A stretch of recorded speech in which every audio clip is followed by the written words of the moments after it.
Hi guys, hope everything is fine at your end. My name is Ivo Mitev and today I'm going to speak to you about subnetting and CIDR. Okay, Subnetting is done on IPv4 of the IP addressing standards.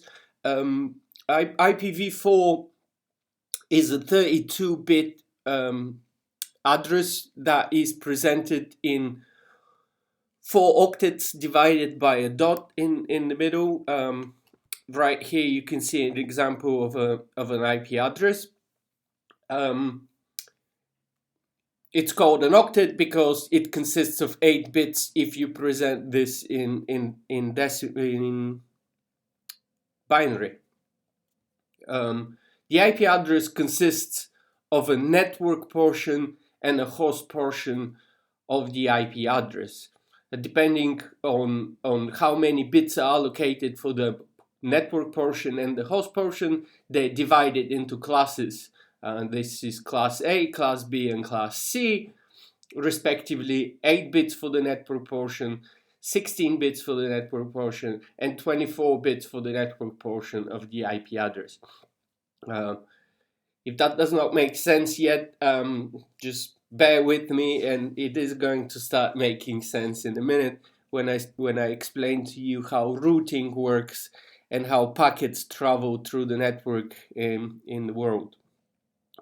If you have a look at this slide here, I have created a very simple network that is using network numbers for the network portion of the bit, and it's using host names for the host portion of the IP address of the address.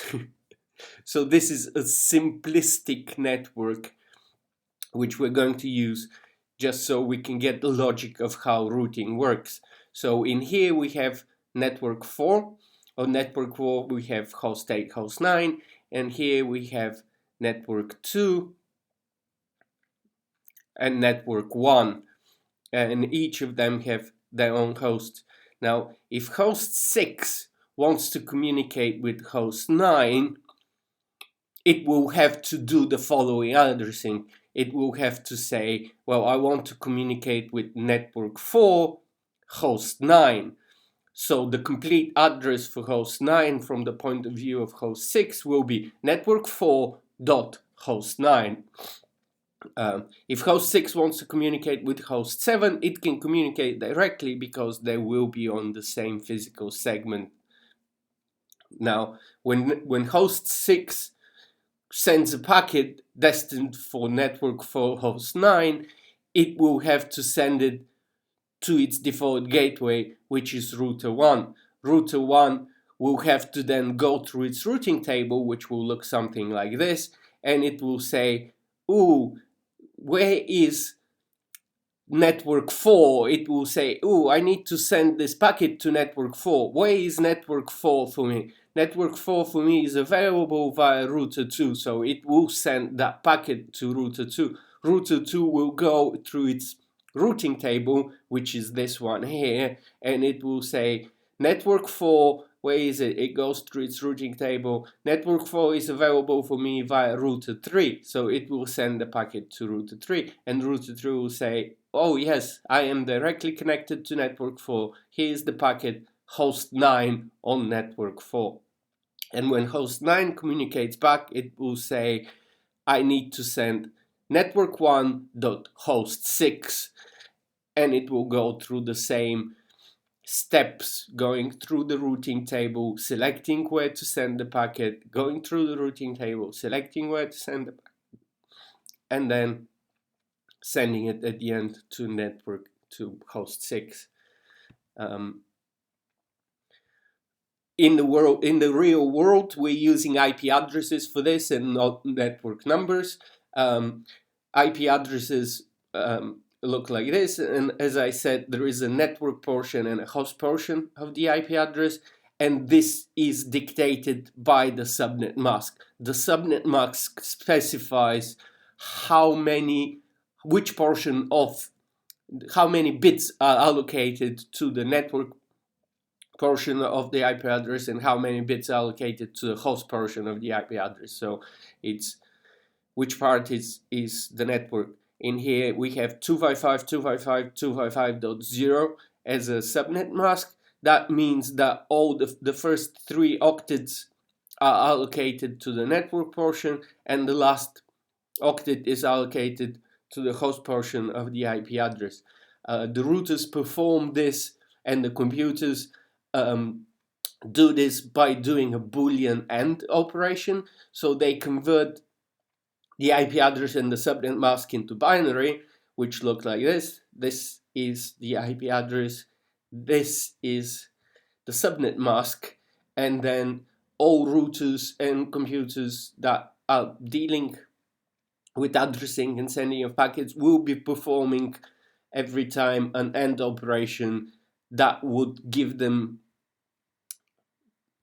the network address, basically. So they take the IP address, which is this, and then perform a Boolean AND operation with the subnet mask to receive the actual address of the network where they need to send the packet.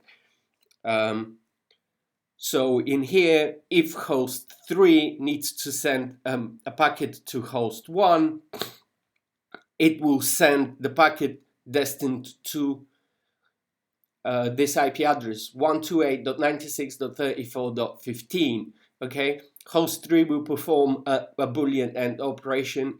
It will get the address of the network where this packet needs to go. It will perform the same with its own IP address. It will realize that it doesn't have direct access to this IP address. It will send it then to its gateway because they're not on the same physical network. The gateway will perform a Boolean AND operation, will get the network IP, and it will decide based on its routing table where to send that packet.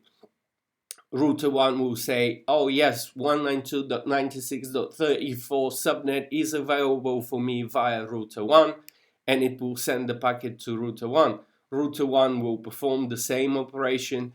It will go through its routing table, which is this one here, and it will say, oh yes, 128.96.34.0 network is available for me via interface 0, and it will send the packet here where host 1 will receive it.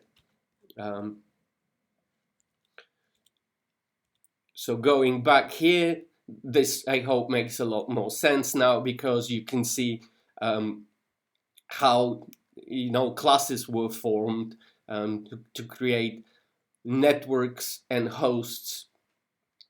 And so class A IP address, class B IP address, and class C IP address.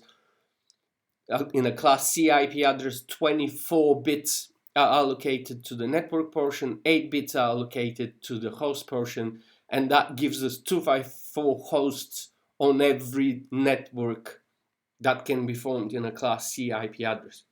Now this of course have created some waste, because if you see here, we have a subnet that allows 126 hosts to be on this subnet, but currently on this subnet there are only 1, 2, 3 hosts, and the other 123 IP addresses are basically wasted. So if you're using a subnet that allows for 126 IP addresses on one subnet, and you're only using 3 of them, you have wasted 123. And that's why subnetting comes into play, so we can have more efficient routing tables, so we have less entries in the routing tables, but also more efficient use of IP addresses. So a class C IP address with 2 hosts is only 0.78% efficient. So this is why we are subnetting, okay? And